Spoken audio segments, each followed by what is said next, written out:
The Orione's gate never slept. It was a city suspended among the stars, a ring of metal and light where 1,000 different species crossed paths. The air in the main concourse was always thick with the smells of strange spices, engine coolant, and the low hum of a dozen different languages. Kim Jae-hyun moved through it all like a silent shadow. He was a big man. Not from muscle anymore, but from a solid, enduring frame that had seen hard use. His face was calm, but his eyes were always moving, watching. They were the eyes of a former soldier, a man who had learned that danger often hid in quiet corners. Now, he worked as a security consultant for the station, a job that was mostly about walking and watching. Suited him. The quiet let him think, and the routine kept the bad memories at a distance. His patrols took him away from the bright shops and noisy bars. He preferred the lower decks, the service corridors, and maintenance bays. They were colder, quieter, and felt more real. The only thing he carried with him from his old life was a small, worn thermos. It was always filled with hot tea, a simple habit that grounded him on this shift. A minor alarm had flashed on his data pad. A thermal sensor in Sector G12 was reading low. It was probably nothing, a faulty sensor or a small vent adjustment, but protocol said to check. Sector G12 was far from the crowds, a maze of gray corridors and piping. The only light came from dim blue strips along the floor. The sound of his boots on the metal grating echoed softly. The cold hit him first. It was a deep, biting chill that seeped through his uniform jacket. A maintenance hatch was open nearby, and a fine mist of frozen coolant drifted from it. The heating vent on the opposite wall was dark and silent. He pulled his jacket tighter and tapped his pad to report the fault. As he turned to leave, a different sound caught his ear. It was not a machine sound. It was a soft, shuddering breath. Then a tiny rustle, like dry leaves. Jae-hyun stopped, his body going still. He looked toward a deep alcove where some old filter units were stacked. At first, he saw only shadows. Then he saw a shape curled tightly against the wall, trying to find shelter from the icy air leaking from the pipe. He stepped closer, his light from the pad washing over the figure. It was one of the Vulpinari, the fox-like people who worked mostly in the medical bay.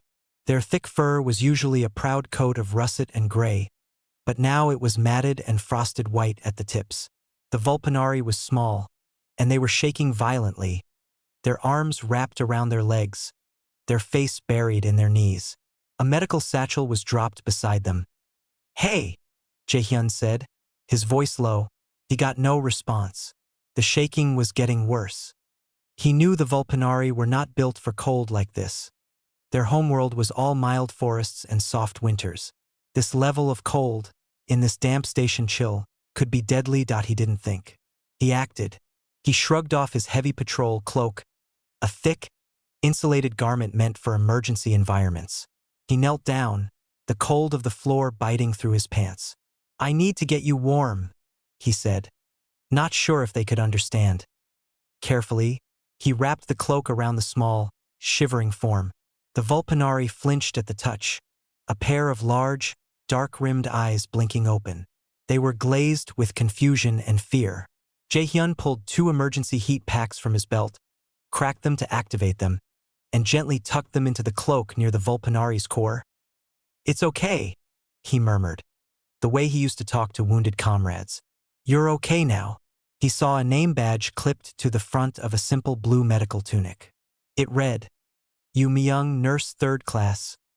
"Myung," he said, trying to pronounce it carefully. Her ears, which had been flattened against her skull, twitched slightly at the sound of her name. He couldn't leave her here to thaw slowly. The medbay was a 10-minute fast walk away. He slid one arm under her legs and the other behind her back. She was surprisingly light. She let out a small, pained sound as he lifted her, but she didn't fight him. She just curled slightly into the warmth of his chest, her frosty fur brushing against his neck. He walked quickly, but not so fast he would jostle her. He moved back into the busier corridors. A group of tall, scaled traders from the Terran Union stopped their conversation to stare as the human security guard walked past, carrying a frozen Vulpinari wrapped like a child. Jae-hyun ignored them. His focus was on the weight in his arms, on the faint, shallow breaths against his collar that he pushed through the doors of the station's medical bay. The bright, sterile light was a shock after the dim corridors. A Vulpanari doctor at the intake desk looked up, her eyes widening. Coolant leak in G12. Hypothermia. She needs warming now, Jaehyun said, his voice leaving no room for questions. The doctor snapped into action, calling for a team. As they gently took Myung from his arms and placed her on a floating gurney, Jaehyun's cloak fell away. He stood there for a moment in the sudden warmth of the room, his arms feeling strangely empty, watching the nurses surround her. Then he picked up his damp, cold cloak from the floor. He gave the doctor a short nod and turned to leave, the image of those frightened, frost-rimmed eyes already etched into his mind.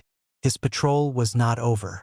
But for the first time in a long time, his quiet walk had been interrupted by something more important than a memory. The medical bay was a world of soft light and quiet sounds.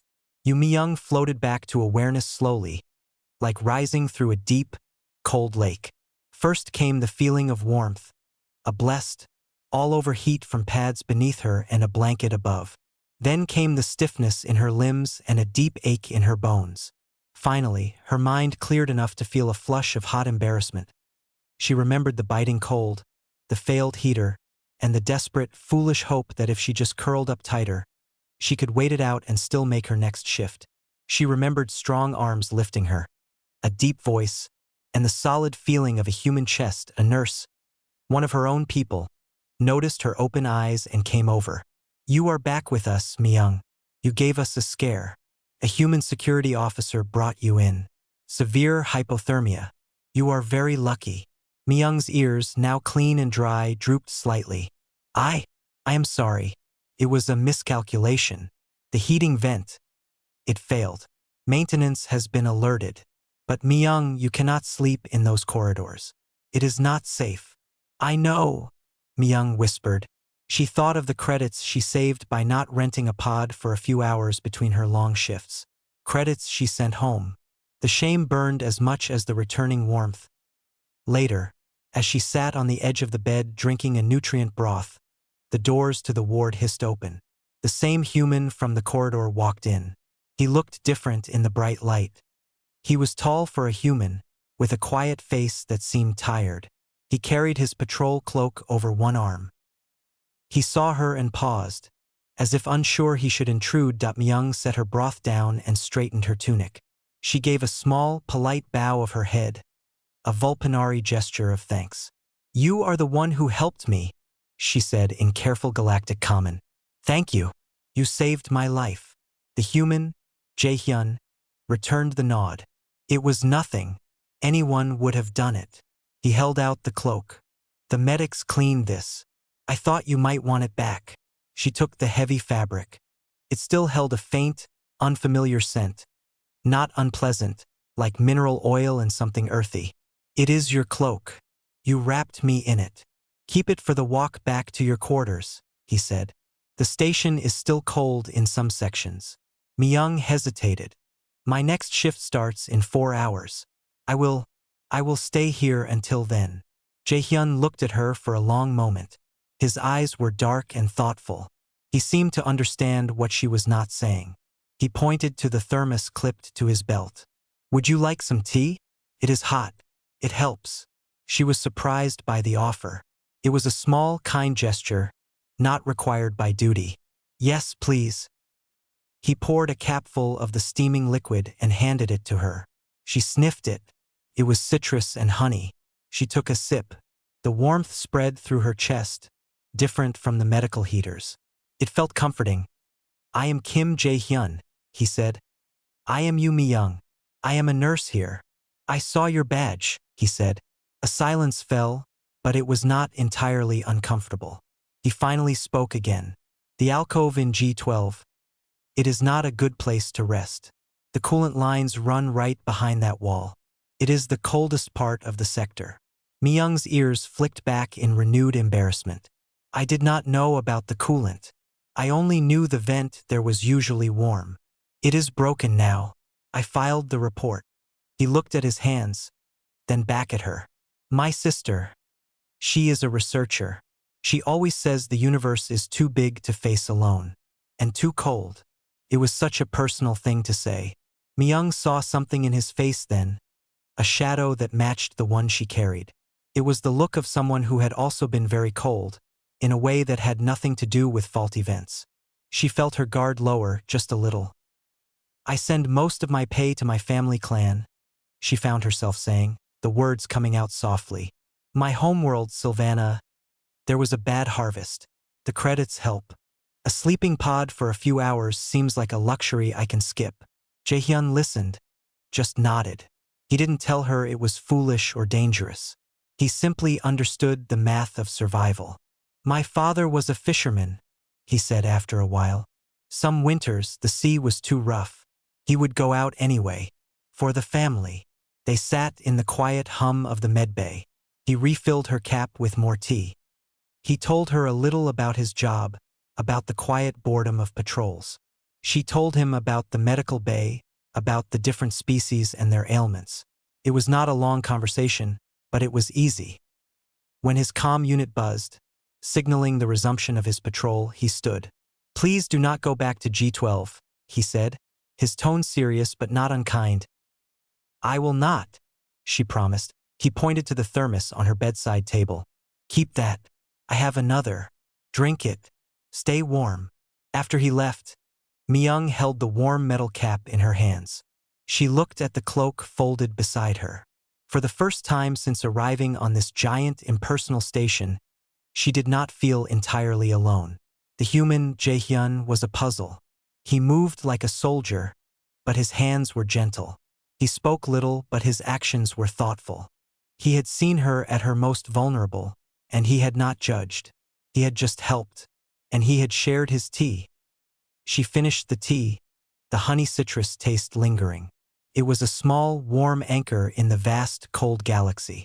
When she walked back to her tiny assigned quarters later, wrapped in his cloak, the station's chill did not seem to bite so deep. A new routine began, as quiet and steady as Jaehyun's patrols. Every few days, his path would wind past the medical bay near the end of her shift. He would wait by a viewport, looking out at the stars, until Myung emerged. He always had his thermos. Their meetings were short, sometimes just a shared 5-minute break, sitting on a bench near the quieter docking tubes. He would pour tea for her. She began to bring small things in return. A steamed bun from the station's food court, or a piece of sweet fruit from a care package her clan had sent. The conversations grew. They were like two people slowly building a bridge, plank by plank, across a wide gap. Myung learned about Earth. Not from a document, but from his memories. He described the fierce, gray storms over the Korean Sea, the smell of pine forests after rain, and the loud, joyful chaos of a family meal. She saw the deep love he had for his home, and she saw the sadness that clouded his eyes when the talk turned to his time as a soldier. He did not give her details. He spoke in shadows and silences. I lost my team, he said one evening, his voice low. The station's ambient light glinted off the viewport, hiding his face. We were in a bad place. Cold, but a different kind of cold. I was the only one who walked away. He looked at his hands, as if they still held something. Now I just walk. It helps. Myung listened, her ears tilted forward, her whole being focused on him. She did not offer empty words. She simply let the silence hold his confession. Then she said, we Vulpanari are known as caregivers. It is our role in the Galactic Commons. Gentle, helpful, good with children and the sick. She paused, her tail twitching softly. It is a true thing, but it is also a cage. No one thinks we can be strong, or angry, or ambitious. We are given medical jobs, but rarely leadership. The pay is low. It is why my family struggles. We are helpers, so we are taken for granted. Jaehyun looked at her, really looked. He had seen only the nurse, the kind person. Now he saw the fierce intelligence in her eyes, the quiet frustration in the set of her shoulders. On Earth, he said slowly, for a long time, people from my country were seen only as soldiers or laborers, tough but not smart, not creative. It is a hard box to break out of. She nodded. It is the same box, just a different shape. He began to read. He used his station access terminal to pull up information on Vulpinari culture, not the dry official reports, but the poetry and the folktales Myung mentioned. He found translations. One night, he recited a line he had struggled to memorize from a Vulpinari poem about a lone tree on a windswept plain. It bends, but its roots dream of deep water, he said, the words clumsy in his mouth. Myung's eyes widened, her ears shooting straight up in surprise. Then, a soft, churring sound escaped her. A Vulpinari laugh. It was the first time he had heard it. "You said the words all wrong," she said, her tone warm. "But you understood the meaning perfectly." She corrected his pronunciation, her claws carefully tracing the symbols on her data pad to show him. In return, she asked him about the Korean poems he loved. He told her about Sijo, short 3-line poems. He tried to explain one about enduring a long winter night, waiting for the dawn. "It is not about being brave without fear," he said, struggling to find the words. "It is about being afraid, and cold, and tired, and still holding on until the light comes." Myung was quiet for a long time. "That is not so different from the tree dreaming of water," she said softly. "It is the same heart." The galaxy around them was vast and strange, filled with bizarre creatures and ancient empires. But in their small, shared space by the viewport, they found a common language. It was not just galactic common. It was the language of people who worked hard, who missed home, who carried burdens for others, and who felt the weight of what others expected them to be. One day, Myung's posture was stiff with worry. Her visa renewal was coming up, and new station rules were tightening. Preference was being given to technical and strategic personnel. Medical staff, especially from non-combatant species, were being quietly deprioritized. "If my visa is not renewed, I will be sent home," she said, her voice tight. "The credits will stop." Jaehyun did not offer false hope. He simply said, "Tell me what paperwork you need." That evening, instead of reading poetry, he sent a secure message. It was to Commander Lee Dae-ho, his old officer, who now worked in the Human Diplomatic Corps on the station. The message was simple: "I need a favor." It is for a friend. He did not tell Myung what he had done. He just kept bringing the tea and listening and being a steady presence by the viewport. The bridge between them was no longer made of just words. It was made of trust. He trusted her with his silence. She trusted him with her fear. And in that trust, the stereotypes they were born into, the brutal human, the gentle Vulpinari, began to melt away, revealing the too complicated, caring people hidden beneath. The station's lights were always bright. Day and night meant nothing on Orione's gate. But there was a deeper hum that ran through the structure, the sound of power flowing to the life support, the gravity field, the heat, until it stopped. It began as a violent shudder underfoot, a sound like a giant metal sheet being torn. Then half the lights went out. The remaining lights turned a dim, pulsing red. Alarms screamed, a harsh, blaring noise that cut through every corridor. Jaehyun was in a transit hub when it happened. The crowd of beings froze for a second in pure shock before surging into a panic. His training took over before his thoughts did. His body moved to the wall out of the crushing flow. He pulled out his data pad. The screen flashed with system failure reports. A power surge from a departing freighter had overloaded a primary relay. Sectors D through K were dark. Environmental control was down. That meant heat and air circulation were failing. The temperature was already dropping. His first clear thought was of the medical bay. It was in Sector F. Myung would be there. It would be full of patients, many of them unable to move. In the dark, in the cold. He began to run. He did not run with the panicked crowd. He ducked into a service corridor, his boots pounding on the grating.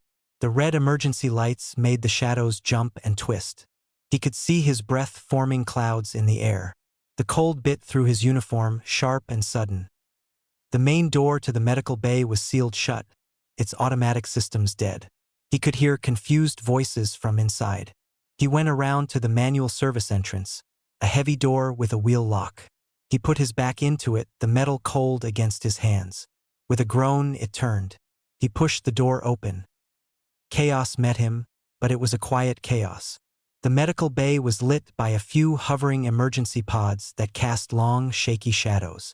The normal warmth was gone, replaced by a deepening chill. He saw Vulpanari nurses and a few human aides moving quickly, pulling extra blankets from storage, but their faces were tight with fear. In the beds, patients whimpered. He found Myung in the center of the ward. She had climbed onto a chair and was speaking, her voice calm but loud enough to cut through the worry. Listen to me. We have 4 hours of battery air. We must keep warm. Everyone who can walk, please come help. We will move the critical patients to the center of the room. We will build a heat shelter. She saw Jaehyun then, his frame filling the doorway.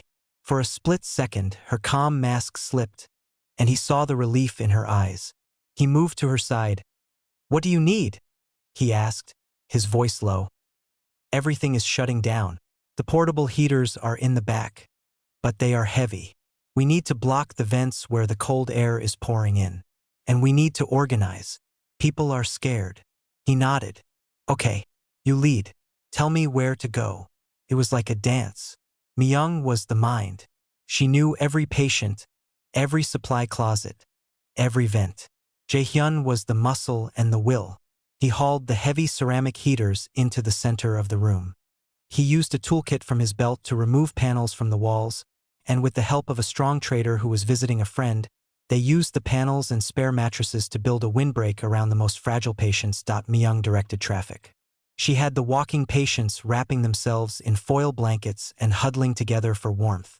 She assigned teams to rub the hands and feet of those who could not move to keep circulation going. Her medical knowledge was their map. Jaehyun's soldier's knowledge was their tool. He rigged a battery from a dead diagnostics cart to power one of the small heaters a little longer. He organized a watch at the doors to keep the cold air from rushing in every time someone came or went.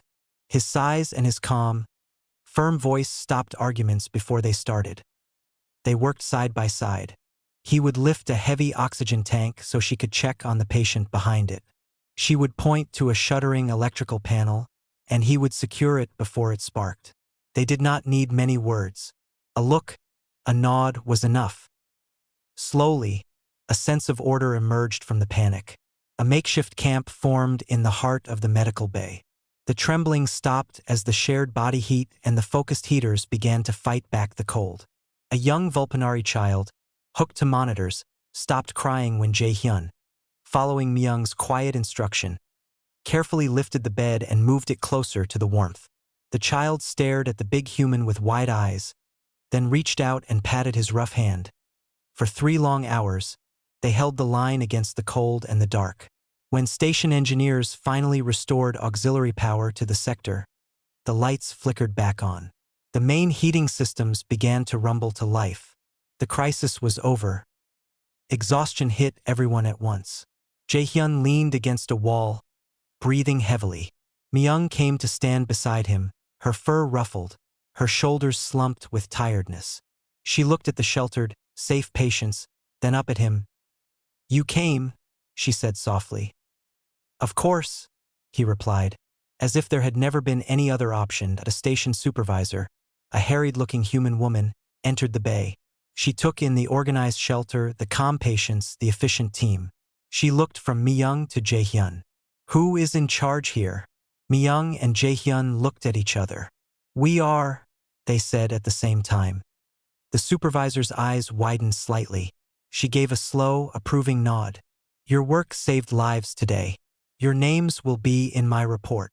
She moved on to check the systems. In the quiet that followed, surrounded by the soft sounds of recovery, Jaehyun and Myung stood together in the returning warmth. The galaxy outside was still broken and cold. But here they had built something. Not just a shelter from the storm, but something new between them. It was no longer just tea and conversation. It was trust forged in action. A partnership that felt as solid and real as the floor beneath their feet. The station returned to normal, but something between them had changed. The crisis had melted the last walls. They did not need to meet only by the viewport anymore. Jae-hyun would finish his shift and find himself walking to her small quarters. Mi-young would cook simple meals on her heating plate, sharing vulpanari stew or trying to make Korean dishes from his instructions. They talked for hours. One evening, he fell asleep on her floor cushion, exhausted from a double patrol. He did not dream of the bad place, of the cold and the loss. He slept deeply and quietly. When he woke in the dim light, a blanket was over him. Mi-young was sitting nearby, reading from a datapad, giving him the peace to wake slowly.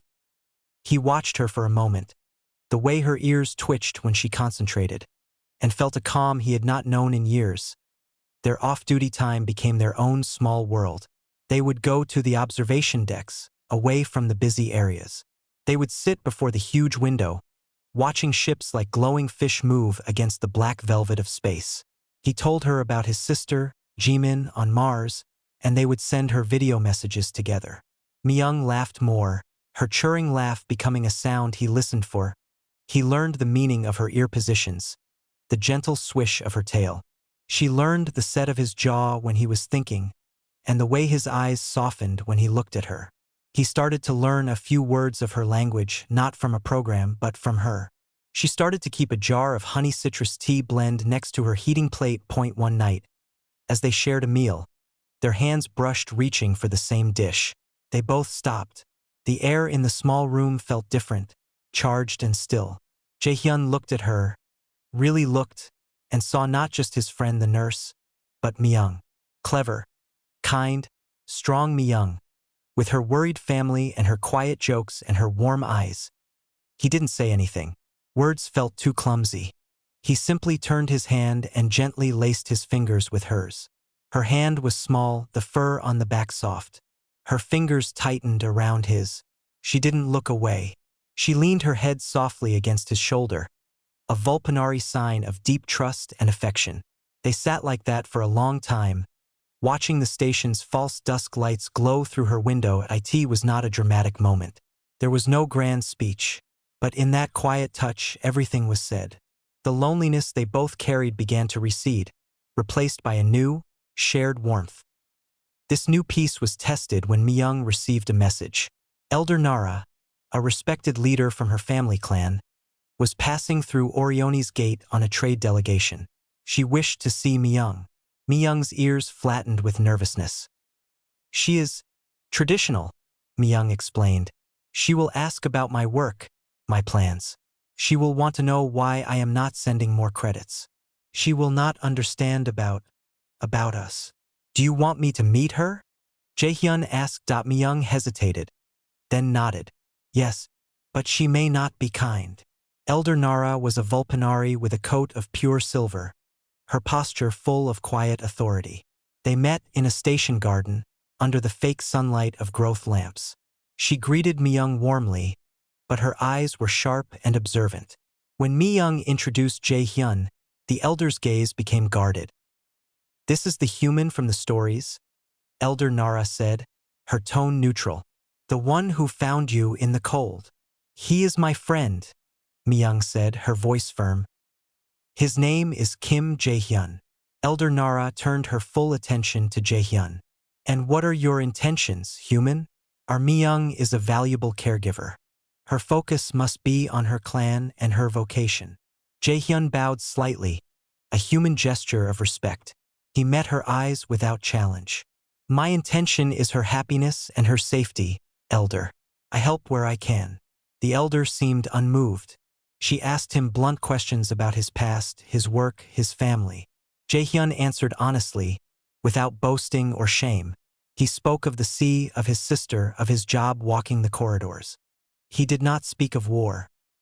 Then, a group of loud, rowdy traders of a species called the Brint passed by, arguing. One of them, not looking, bumped hard into Mi-young, nearly knocking her off her feet. He grunted and moved to shove past. Jae-hyun did not shout. He simply moved. In one smooth motion, he stepped between the Brint and Mi-young, his body a shield. He placed a steadying hand on her arm. He looked at the Brint trader, his face calm but his stance solid and unmovable. "Watch your path," he said, his voice low and clear. The trader, seeing the size and quiet certainty of the human, mumbled an apology and moved away. Jae-hyun turned back to Mi-young. "Are you all right?" he asked, his voice soft again, full of concern only for her. Mi-young nodded, smoothing her fur. "I am fine." Jae-hyun then looked at Elder Nara. "She should not be pushed," he said, as if stating a simple fact of the universe. Elder Nara had watched it all. She had seen the immediate, protective action, not born of anger but of care. She had seen the way his whole attention returned to Mi-young, the way his tough exterior softened only for her. She saw the way Mi-young leaned into his presence, trusting him completely. The elder's stern expression did not change, but the look in her eyes did. The suspicion faded, replaced by a thoughtful, measuring look. She gave a slow, single nod to Jae-hyun, a sign of respect. She did not speak of it again. For the rest of the visit, she asked Mi-young about her medical studies. Later, after the elder had left, Mi-young let out a long breath. "She approved," she said. Amazed, Jae-hyun took her hand again. "I only cared that you were safe." They walked back through the station, side by side, closer than before. The galaxy with all its rules and prejudices was still there.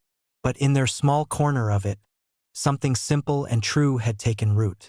It was not a loud love, but a quiet one. It was in shared meals, in protective steps, in silent understandings. It was in the way his night terrors had stopped, and in the way she now slept soundly, knowing she was not alone. They had each found a shelter in the other, and it was stronger than any station wall. Commander Lee Dae-ho sat in his office, a room filled with screens showing star maps and trade agreements. He was a neat man with a tired face. On his desk was a report about the power failure. It highlighted the efficient emergency response in the medical bay. The names mentioned were Yoo Mi-young and Kim Jae-hyun. He remembered Jae-hyun's message weeks ago, the simple request for a visa favor for a friend. He called Jae-hyun to his office. Jae-hyun stood at attention out of old habit. "At ease, Jae-hyun," Dae-ho said. He pointed to the report. "This was good work. Your friend, the Vulpanari nurse. She is the one you asked me to help." "Yes, sir." "Mi-young. Tell me about her. Not as a report. Tell me why you helped." Jae-hyun thought for a moment. "She was cold. I had a cloak. It was the right thing to do. And now," Jae-hyun met his old commander's eyes. "Now I bring her tea. She brings me food. We talk. We understand each other." Dae-ho leaned back. He was stuck. His job was to negotiate a new trade and residency agreement with the Vulpanari Assembly. The talks were frozen. The Vulpanari saw humans as impulsive warriors, good for security contracts but not for close partnership. The humans saw the Vulpanari as passive caregivers, not equal strategic partners. It was a wall of stereotypes, and Dae-ho could not find a way through it with words alone. He looked at Jae-hyun, this quiet, solid man who had built a bridge with a Vulpanari nurse over tea and shared silence. An idea, fragile but clear, formed in his mind. "I have a request," Dae-ho said. "It is not an order. You can say no. The Vulpanari Assembly members are coming here tomorrow. The talks are failing. They do not trust our motives. We do not value their strengths. I need to show them something real, not a document. Would you and Nurse you speak to them? Just tell them your story. Tell them why you helped each other." Jae-hyun frowned. "We are not diplomats, sir. We are just us." "That," Dae-ho said softly, "is exactly what I need." Mi-young was nervous when Jae-hyun asked her. "They are elders and ministers," she said, her ears low. "What can we say?" "We can say what is true," he replied. The next day, they were led not to a grand hall, but to a small, quiet meeting room. On one side sat Commander Dae-ho and 2 human diplomats. On the other sat 3 Vulpanari, including Elder Nara, who gave Mi-young a slow, acknowledging blink. In the middle were Jae-hyun and Mi-young. Sitting side by side at a simple table, one of the Vulpanari ministers spoke first, his tone polite but cool. "We are told you have a unique perspective, a human security operative and a Vulpanari nurse. Please, explain this partnership." There was a long silence. The officials waited for a rehearsed speech. Myung spoke first, her voice small but clear. He found me when I was freezing. I was trying to save credits for my clan. He did not ask why I was there. He just gave me his heat. She looked at Jae-hyun. Later, he brought tea. He listened. He learned about my family. When my work visa was in danger, he used his voice to help me without me asking. Jae-hyun took a slow breath. She showed me kindness when I did not expect it. She saw my silence and did not push. She showed me that her people are not just gentle. They are strong. They carry the weight of their families across the stars. During the blackout, she was the leader. She knew what to do. I just followed her orders. We worked together. We used what we each knew to keep people safe. He paused, choosing his words carefully. I was a soldier. I know about shields. The best shield is not the strongest metal. It is the one you trust to watch your back. She is my trust. Myung reached over and placed her hand over his on the table. A small, brave gesture in front of everyone. He is my shelter, she said simply. The room was utterly quiet. The officials stared. They were used to talks about resource quotas and legal jurisdictions. They were not used to this, a raw, simple testimony of mutual need and respect. Elder Nara finally broke the silence. She addressed her fellow ministers. I have met this human. I saw his actions. They match his words. He protects. He does not dominate. He values her mind. She turned to the human diplomats. And you have seen our daughter. She does not just heal bodies. She leads in crisis.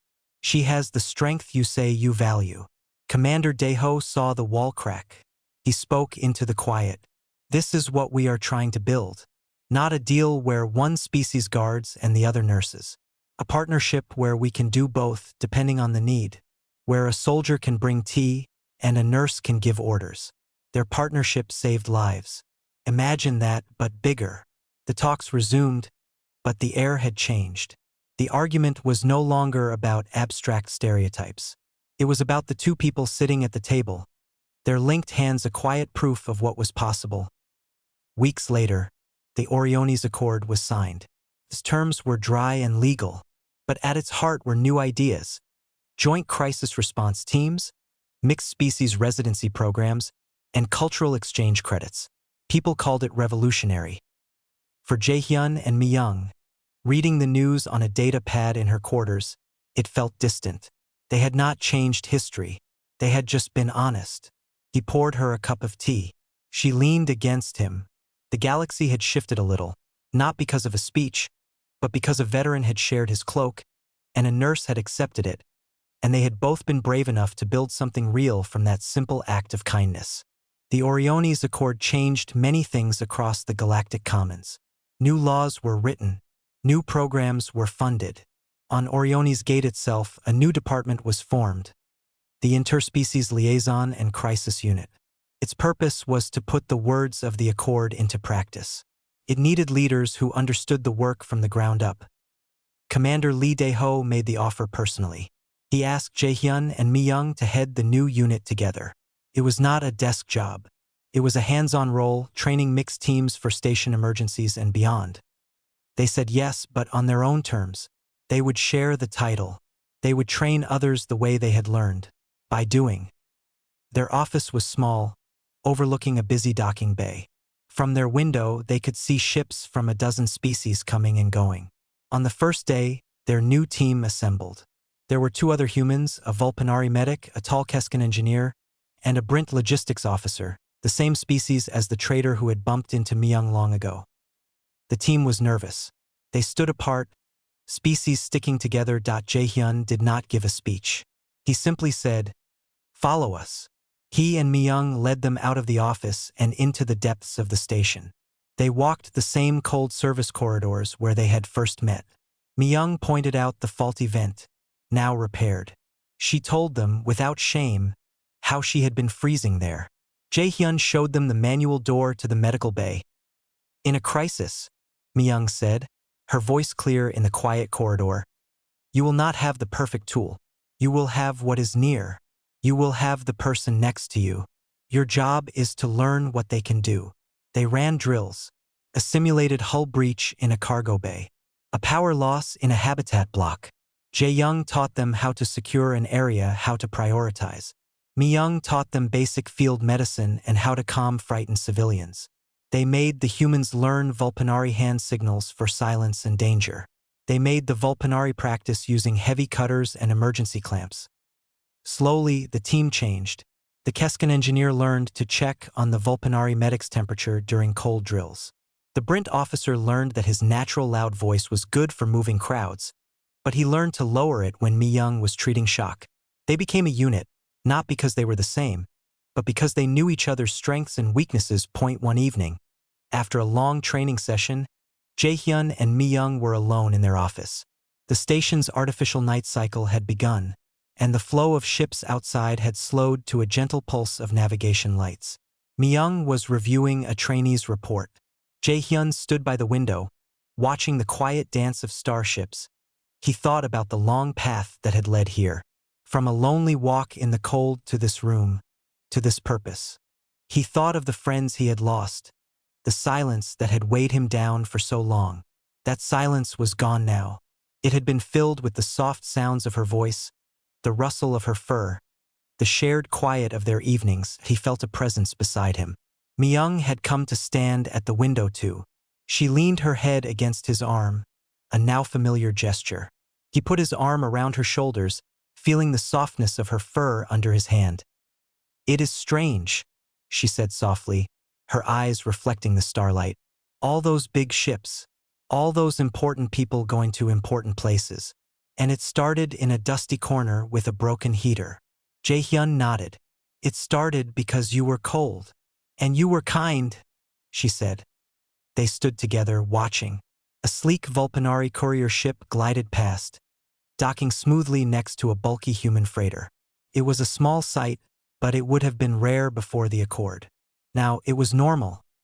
Their love had not changed galactic history with a war or a grand invention. It had changed it by being simple and true and visible. It had shown a different way. A way where a human strength could be used for carrying, not crushing. Where a Vulpanari's gentleness could be a source of leadership, not limitation. Their story had become a quiet blueprint for a new kind of cooperation. But for them, in this moment, history was not the important part. The important part was the warmth of her beside him. The important part was the shared calm after a good day's work. The important part was the knowledge that neither of them would ever be left freezing in the dark again. "Should we go home?" he asked. Home was their shared quarters now, a space filled with her medical texts and his seashell from Earth, with the smell of tea and Vulpanari spices. "Yes," she said. He turned off the office light. They walked out into the corridor, hand in hand, just two more figures in the endless flow of the station. Their work would continue tomorrow. The galaxy was still a big and often broken place. But as they made their way through the familiar halls, they passed others. Different species talking, working, laughing together a little more easily than before. They were building the future one small act of understanding at a time. And it was enough.